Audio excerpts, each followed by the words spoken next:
Pai, obrigado, Senhor Jesus. Louvado seja o teu precioso nome. Nós agradecemos porque a tua fidelidade é manifesta nas nossas vidas. Nós te agradecemos porque as tuas misericórdias se renovaram nesse dia, Senhor. E elas são a causa de não sermos consumidos. Obrigado, Senhor, porque nós não somos merecedores de tanto amor, Senhor. Nós não somos merecedores nem do ar que estamos respirando. Mas o Senhor, com tua fidelidade, Pai, tem derramado graça sobre graça nas nossas vidas. Obrigado, Jesus, porque até o falar contigo, sendo imperfeitos como nós somos, isso já desqualifica qualquer um de nós, mas ainda assim o Senhor atende, o Senhor ouve as nossas orações. Obrigado, Jesus, por nos salvar. Obrigado por enviar o teu Filho amado para morrer naquela cruz, derramando o teu sangue para nos purificar, Senhor. Nos ensina, Senhor, nos ensina por meio da tua palavra a desfrutarmos como cristãos a verdadeira graça que o Senhor tem fornecido para cada um de nós. Nos ensina a entender que o Senhor é quem faz a tua vontade nas nossas vidas e não as nossas vontades. Nós te agradecemos e honramos e queremos honrar o teu santo nome. Por isso é que nós oramos, te pedindo direcionamento em nome do Senhor Jesus. Amém e amém. Muito bem, amados, abram suas Bíblias em 2 Coríntios capítulo 12. Segunda carta de Paulo aos Coríntios, capítulo 12.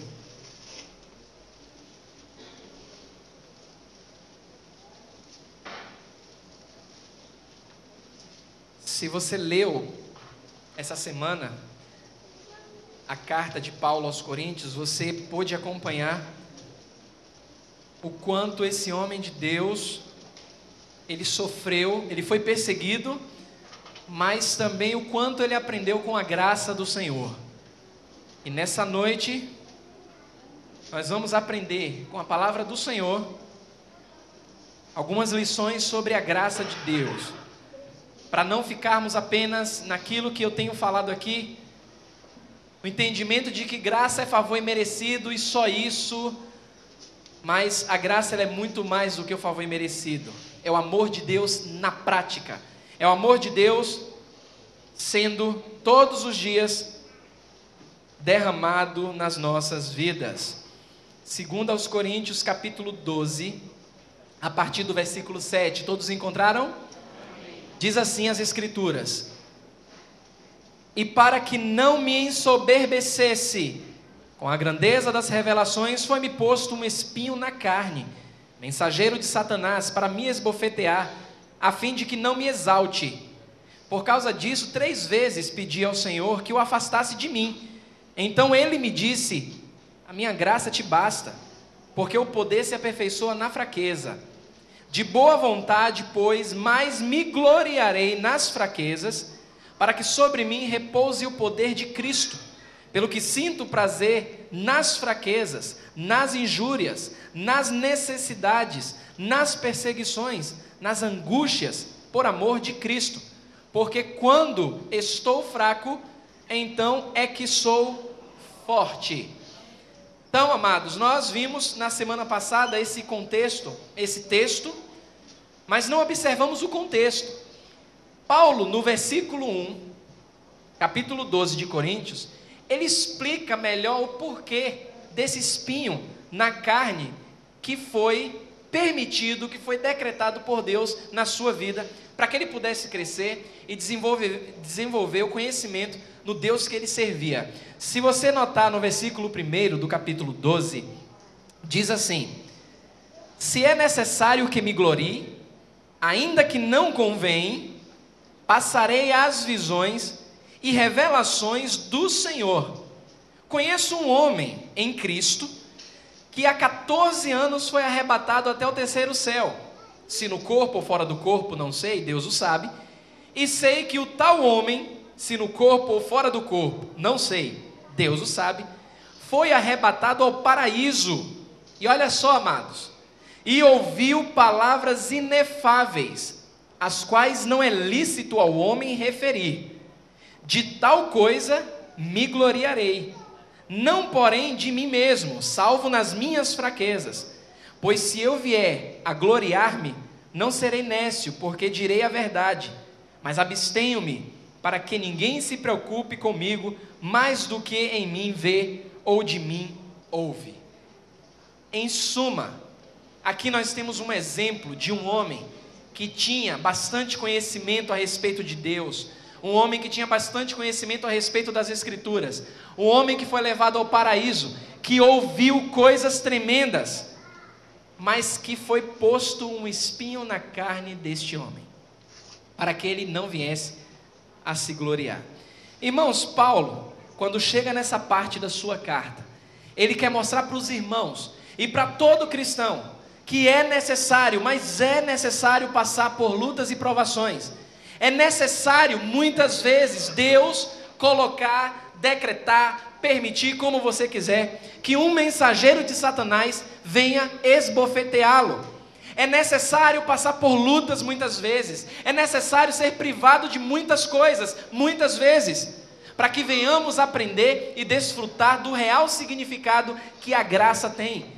E não ficarmos apenas no mero conhecimento teológico, graça, favor e merecido. Se eu me contentar apenas com essa definição, eu serei o mais miserável dos homens. Serei pobre, serei raquítico espiritual. E não é esse o desejo de Deus para mim e para a sua vida. É por isso que esse homem de Deus, você vai entender o porquê dele ter passado tudo isso. E se você leu em casa, você pode perceber que ele não sofreu pouco. Ele sofreu muito. Esse espinho na carne é a cereja no bolo de todo o sofrimento descrito nos capítulos anteriores. Da surra que ele levou, das perseguições que ele fora cometido, das injúrias pelos próprios irmãos de Corinto e muitas outras coisas que Paulo nem revelou nessa carta. O que nós precisamos entender é que nessa graça de Deus, na graça do Senhor, nós podemos extrair lições maravilhosas da palavra de Deus. E uma dessas lições que nós podemos extrair da graça do Senhor, Deus, é a humildade. Humildade. Conhece essa palavrinha? Você vive essa palavrinha? Ser humilde. Certa pessoa disse assim: eu me orgulho de ser uma pessoa humilde. Não, porque eu sou um cara humilde. O humilde, ele não declara que é humilde. Ele, além de saber o significado de humildade, ele vive na prática a humildade. E isso é tremendo porque Deus, ele sabe que os homens, todos eles, homens e mulheres, estão sujeitos ao orgulho, principalmente quando são colocados em posição de destaque. Eu não vou muito longe não, vou colocar posição de destaque espiritual. Vamos pegar o exemplo de Paulo. Paulo tinha uma posição de destaque espiritual. Muitos hoje em posição de destaque espiritual se esquecem do significado dessa palavra e de viver a humildade que a graça de Deus pode fornecer.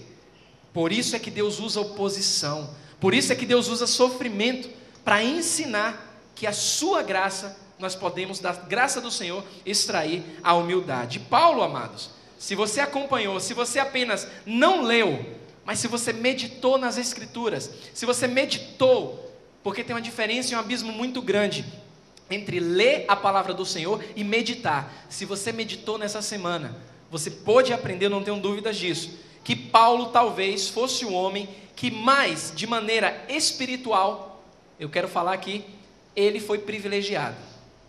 Se você acompanhou ou acompanha a história de Paulo através das Escrituras, você pode perceber que Paulo foi muito privilegiado. Por quê? Ele era perseguidor de cristãos.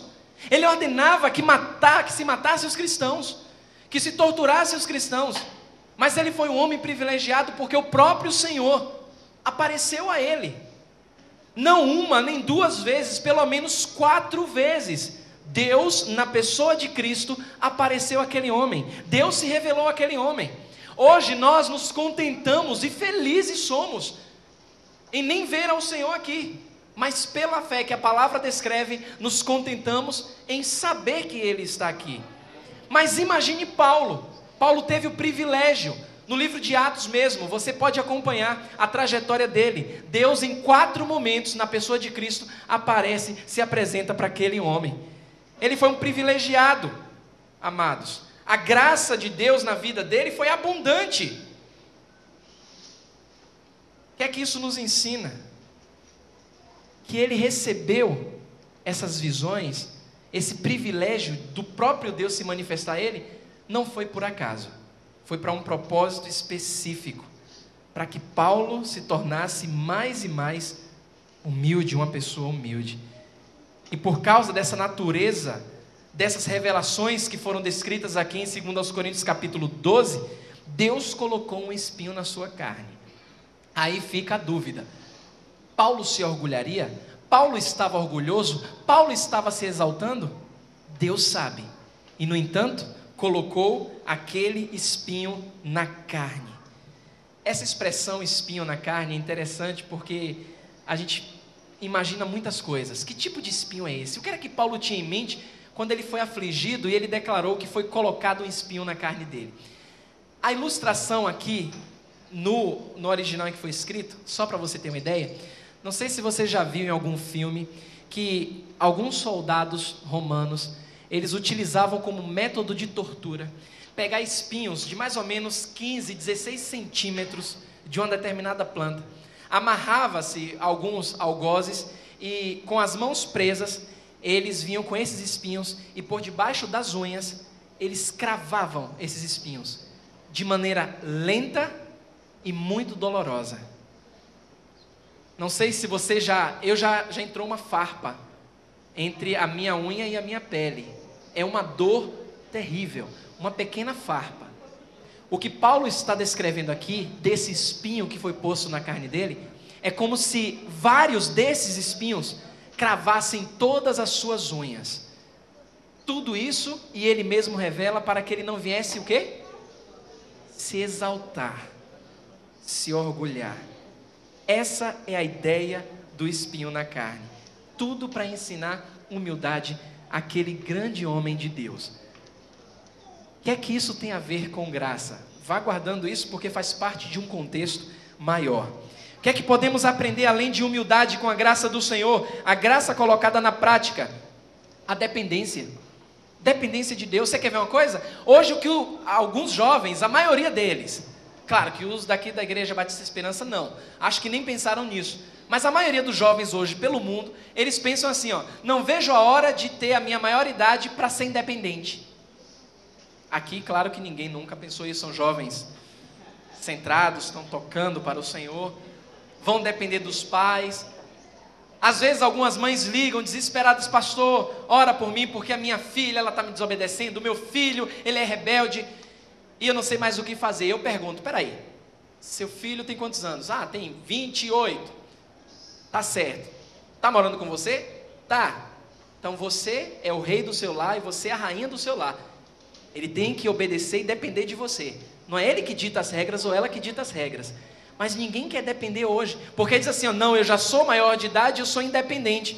Enquanto for viver com papai e mamãe, tem que ser dependente de papai e mamãe e aceitar isso. Mas não quer dizer que quando você atingir a maioridade, por exemplo, os recém-casados aqui da igreja, Mona Lisa e Vinícius, não quer dizer que eles são completamente independentes. São jovens, casados, compromissados com o Senhor e agora um com o outro. Mas não quer dizer que agora eles são completamente independentes. Dependem do Senhor. Precisamos depender do Senhor e a graça realiza isso em nós. A dependência.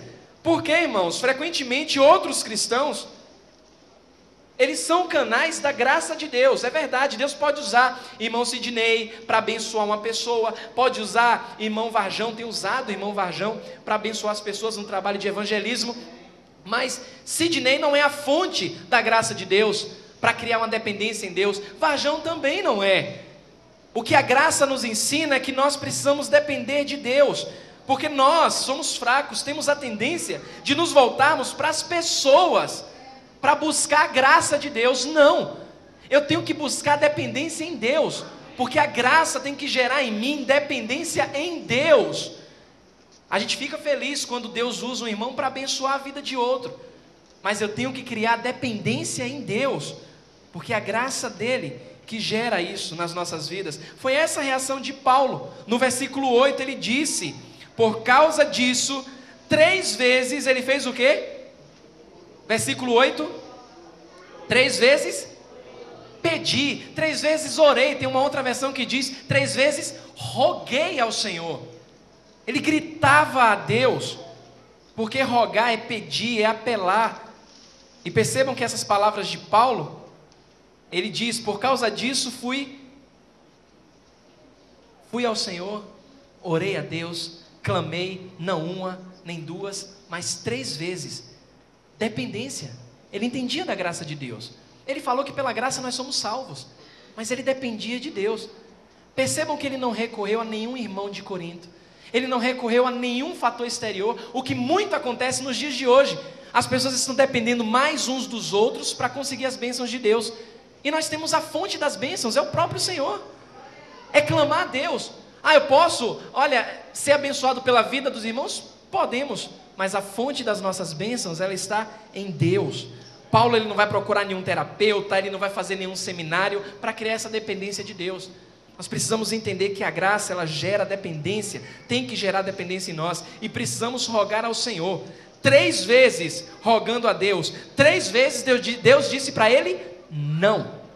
3 vezes Deus responde para ele dizendo não. Paulo foi persistente, mas ele aprendeu que os propósitos de Deus iriam se realizar melhor na sua vida com essa negação do próprio Pai.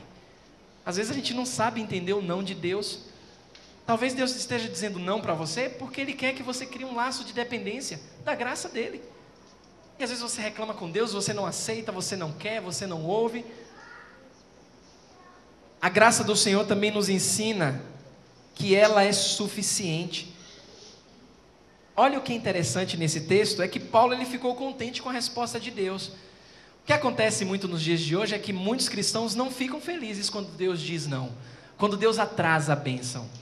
Poxa, eu estou orando tanto ao Senhor, mas essa bênção não chega. Aí começam a murmurar, começam a se desviar dos caminhos do Senhor, porque não entendem que naquele momento essa bênção não chegou, porque para Deus, Ele sabe que não é o momento para a sua vida. E muitos não entendem isso, entendem que graça é receber tudo que querem de Deus, tudo que desejam do Senhor, mas não é isso. Paulo, ele ficou contente, amados, com a resposta de Deus, porque ele sabia que Deus iria suprir com toda a graça dele, na vida dele. E aí no versículo 9 ele diz assim, então ele me disse, a minha graça o quê? Te basta. Interessante essa frase aí, ele me disse. Isso no grego original em que foi escrito, é presente perfeito. O que é que significa isso? Significa que toda vez que Paulo orou ao Senhor, Deus continuava a dizer a mesma coisa. Paulo, a minha graça te basta. Paulo, a minha graça te basta. Era a resposta permanente de Deus para a vida de Paulo. Depois de 3 vezes, Paulo desiste de pedir a Deus. Mas Deus respondeu a oração de Paulo. Não por dar aquilo que Paulo queria. O que era que Paulo queria?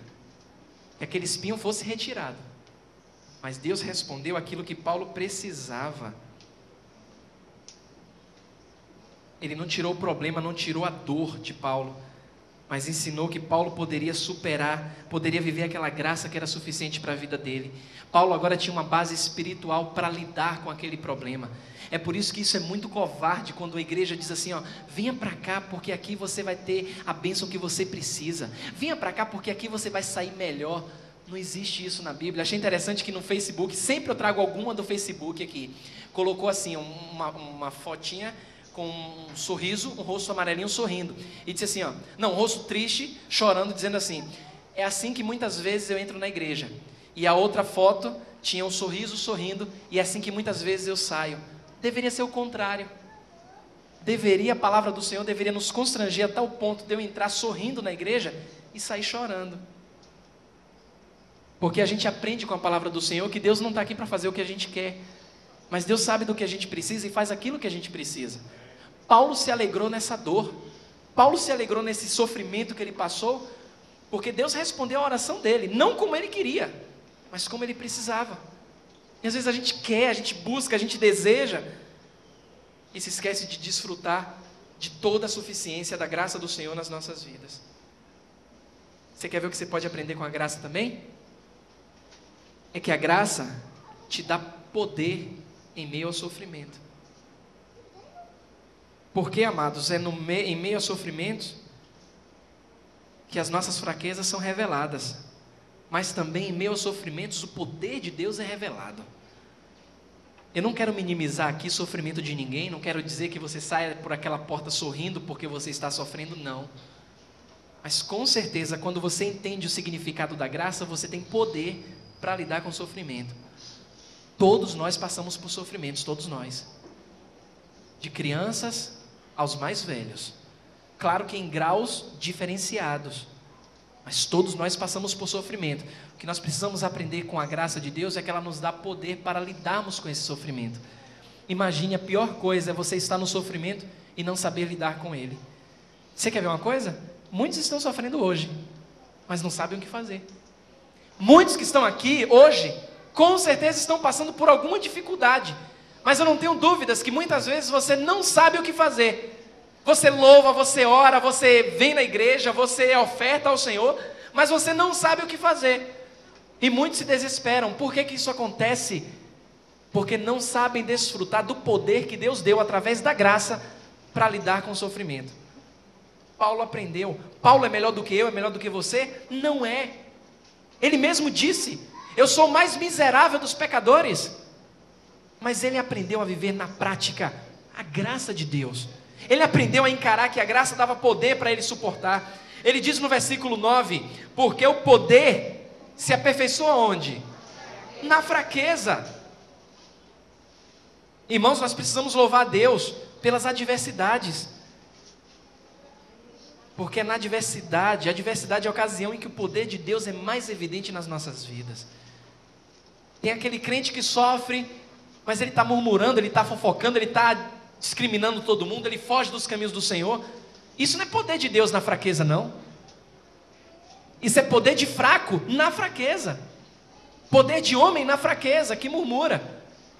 Mas o crente que entende isso, ele é alegre, ele contagia. Ele diz: olha pastor, eu estou sofrendo, ore por mim, mas eu estou aqui. Não abro mão de servir ao meu Deus.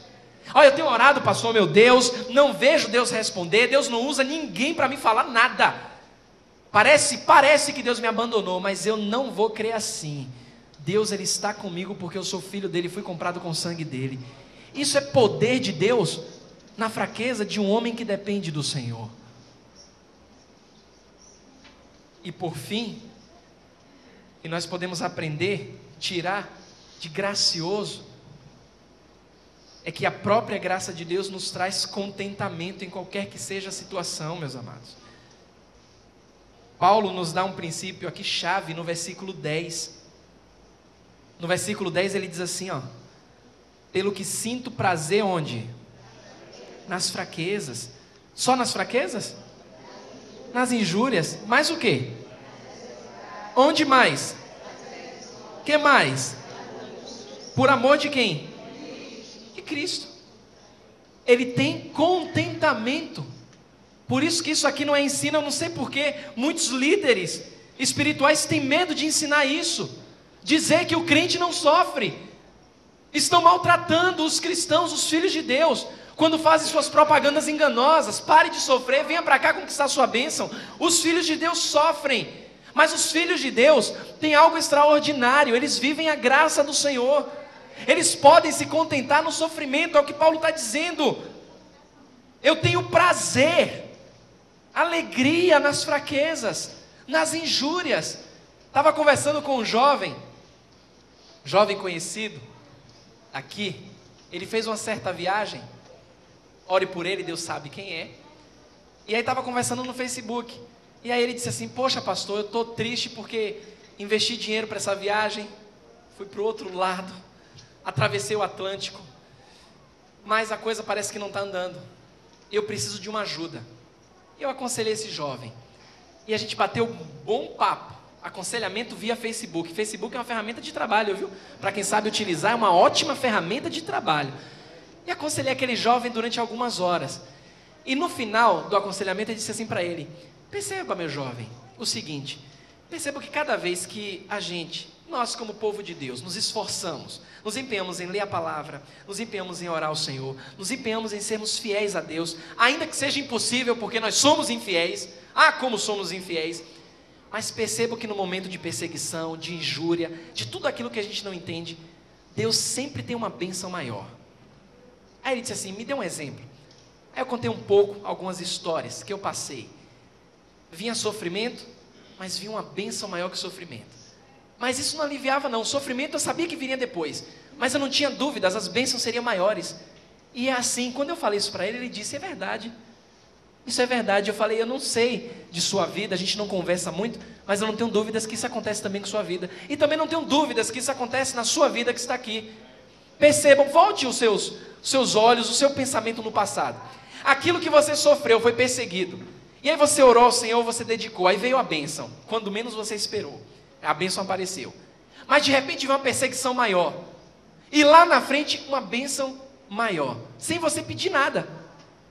Porque Deus nos ensina que através da graça dele, em meio das injúrias, das perseguições, nós podemos nos alegrar. O povo de Deus parece que tem medo de ser perseguido, tem medo, acha que Deus abandonou. Paulo disse, eu tenho prazer nas fraquezas, nas necessidades, nas injúrias. Ele sabia que a bênção era muito maior lá na frente. Essa atitude dele demonstra um contraste muito grande com a atitude da nossa sociedade nos dias de hoje. Sabe por quê? Porque a maioria das pessoas, eu falo dos cristãos, eles vivem descontentes, porque eles acham, eles pensam que a felicidade verdadeira, ela consiste em bens materiais, que são passageiros. Eles acham que o verdadeiro contentamento, o verdadeiro prazer, estão em possuir muitas coisas, muitos bens. Afinal de contas, somos filhos do rei, e é isso que nos deixa alegres. Não, olhem que Paulo se gloriava. Eu não quero menosprezar aqui também bênçãos materiais, porque senão fica a ideia de que nós somos hipócritas. Não somos não. Deus nos abençoa, Deus tem abençoado muito seu povo com bênçãos materiais, e precisamos ser alegres com isso. Certa vez eu preguei aqui sobre pessoas que estão num patamar de bênçãos materiais, são cristãos, honestos, sinceros, mas que começaram a se entristecer, porque Deus começou a abençoar materialmente. Não, você tem que se alegrar quando Deus abençoa a sua vida materialmente. E se você não é abençoado materialmente, você também tem que se alegrar na posição que você se encontra. Você não pode ser hipócrita de dizer que, não, eu estou triste porque Deus tem me abençoado com bens materiais. Não seja hipócrita não, agradeça ao Senhor, regozije-se nas suas bênçãos. Mas você que está na posição em que se encontra, no sofrimento, nas lutas, também deve se alegrar em Deus, porque Deus se alegra disso. E é isso que a palavra do Senhor ensina, é contentamento através da graça do Senhor. Mas muitos cristãos, infelizmente, eles parecem pensar que guardar os filhos de Deus, guardar os crentes de todas as dificuldades que eles possam enfrentar, é a maior expressão da graça de Deus. Aquele irmão tem muito, então a graça de Deus repousa sobre ele, repousa sobre você também. Falei a semana passada aqui, quantos sequer agradecem a Deus pelo ar que estão respirando? Quantos? Quantos sequer agradecem a Deus porque levantaram da cama e puderam andar? Ninguém agradece. Não, mas se eu tiver isso, eu vou agradecer mais ao Senhor. Se eu puder realizar esse sonho, eu vou agradecer mais ao Senhor. Seja fiel no pouco. Seja fiel no pouco. Volto a dizer, pague para ver com o seu tempo, com a sua dedicação ao Senhor. Seja fiel no pouco, e você vai ver onde Deus vai te colocar. É palavra do Senhor, amados. Esse tipo de pensamento que as pessoas estão gerando a respeito de bens materiais, porque eu só vou ser feliz se eu tiver isso, aquilo, outro, isso só vai gerar pobreza espiritual. E sabe o que é que vai acontecer? Vai ferir a graça de Deus, vai manchar o caráter do Senhor, porque vai substituir a verdadeira riqueza espiritual, sabe pelo quê? Ganância e desilusão. Por isso que as pessoas correm atrás daquilo que vai perecer aqui, se matam, se esforçam tanto por coisas tão fúteis. Pastor, hoje eu não fui na igreja, estava tão cansado porque acordei 5 horas da manhã para ir para um concurso. Duvido acordar 5 horas da manhã para estar aqui na igreja, na porta da igreja, adorando ao Senhor. Não, mas acorda 5 horas da manhã para ir para um concurso. Mata e morre por um trabalho que vai passar. Mas para vir para a igreja, para orar ao Senhor, para ler a palavra, ninguém faz isso não. Mas querem, eu quero. Esse pensamento, amados, ele questiona a integridade de Jesus, que disse que no mundo nós teríamos aflições. Questiona a integridade e o caráter de Pedro, porque o próprio Pedro escreveu na sua primeira carta, no capítulo 2, Ele disse que todos os cristãos foram chamados para sofrer, para seguir o exemplo de Cristo, para seguir as suas pisaduras. Questiona também o caráter do próprio Paulo, que disse lá ao jovem Timóteo na segunda carta, que todos que querem viver piamente Jesus serão perseguidos, serão injuriados. Questiona o caráter de Tiago, irmão do Senhor Jesus Cristo, que disse que os cristãos padeceriam provações, mas que essas provações gerariam maturidade espiritual. Se você acha que a graça de Deus está atrelada às bênçãos materiais, você é o mais pobre espiritual cristão na face da terra. Você não entende o que é graça, não entende mesmo. Para nós fecharmos, abra sua Bíblia em Colossenses capítulo 1. Avance um pouco, Colossenses capítulo 1.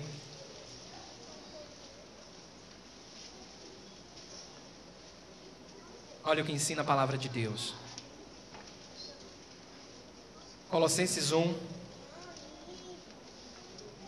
a partir do versículo 10.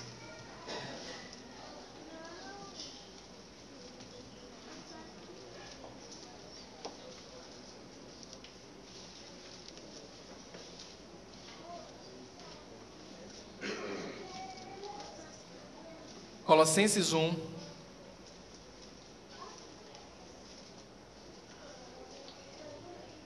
versículo 10. A palavra do Senhor diz assim, 10 até o 12. A fim de viverdes de modo digno do Senhor, para o seu inteiro agrado, frutificando em toda boa obra e crescendo no pleno conhecimento de Deus, sendo o quê? Fortalecidos com o quê? Fortalecidos com todo o poder. Mas para que isso? Para quê? Para que ser fortalecido com todo o poder? Para saúde, riqueza, prosperidade, sinais, maravilhas? Não. Para a glória de Deus. Para que você possa obter toda a perseverança e longanimidade. São essas, pelo menos, as duas coisas necessárias em tempos de dificuldades. Porque, irmãos, quando a situação apertar, você sabe para onde recorrer, você sabe a quem você serve, e você entende de fato o real significado da graça do Senhor Jesus.